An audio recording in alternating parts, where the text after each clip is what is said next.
What's up, YouTube? Capital G here, looking at the sneak peek promo card for Raging Tempest called Fusion Recycling Plant. And this is an interesting card because it's a fusion-centric field spell, and we don't get a whole lot of those in the game. Now, at first, I thought the timing of this card was a little weird because I was like, Raging Tempest seems to me like it's going to be an Exceed-dominated set. You got Zodiac Beast, they're just going to completely tear shit up. They're obviously Exceed-based, and I mean, even the cover card is a big-ass Exceed monster. So I was like, why are you pushing fusion support in an Exceed set? But you have to also just kind of remember that Fusion Enforcers is right around the corner. Whole lot of Predator Plant support coming out in that set, whole lot of Fluffle support coming out in that set as well. So obviously Konami can release a couple of cards in Raging Tempest to set up for Fusion Enforcers. Now, you guys have probably heard the effect, and if you have not, field spell once per turn, discard one card, add one polymerization from your deck or graveyard to your hand. Once per turn during the end phase, target one monster in your graveyard that was used as fusion material for a fusion summon this turn, add it to your hand.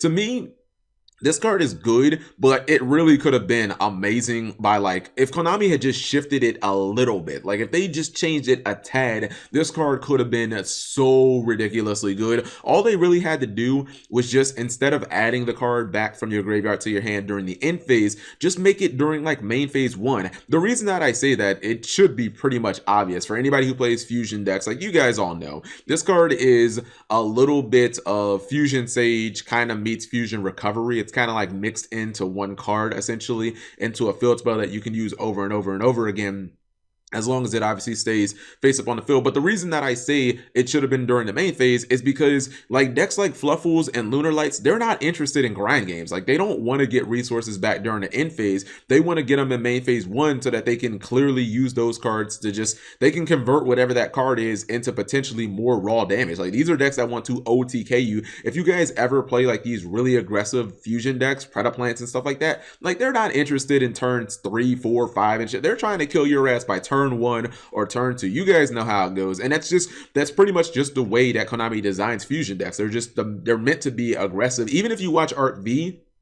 most of the characters on the TV show are just really aggressive characters. Like, all the ones from the Fusion Dimension anyways, like Sora and Yuri and Serena, like, they're all extremely aggressive characters, and it fits the play style of their decks as well. So I would have much rather liked to get my Fusion back, like, so that I can just Fusion again with it and just kill your ass, than get it back during the end phase when it, like, doesn't really matter. I can't really do anything. I mean, I will say this, the redeeming quality for this card is the fact that you can get polymerization from the graveyard, because, like, there's enough polymerization searchers in the game already.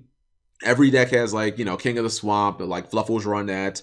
Lunar Lights have Black Sheep, which is searchable through Tenki. Preda Plants have their own ways of, like, searching. In fact, these decks even do have a couple of ways of getting cards back or getting polymerization back from the graveyard, like Kaleido Chick or Fusion Recovery, but sometimes you won't have access to that card, and it is kind of nice for Recycling Plant to have both effects in one. Like, if your poly's in the graveyard, you can get it from there, or if you just don't have access to poly, now you do. Now, with that said, I don't think that this card is necessary at all, and if I was going to run it, I would only run one copy. Like, I wouldn't run Terraforming or the end of that garbage. I would just run, like, one copy of this, because it is a little bit slow. Like, it's the only thing you should really rely on this to do is get you polymerization. Like, the card that you get during the end phase is kind of irrelevant, because you probably need to just kill your opponent before you get to that end phase anyway. So let me know what you guys think. Leave your comments in the comment section below. Thank you guys for watching, and as always, subscribe if you have not already.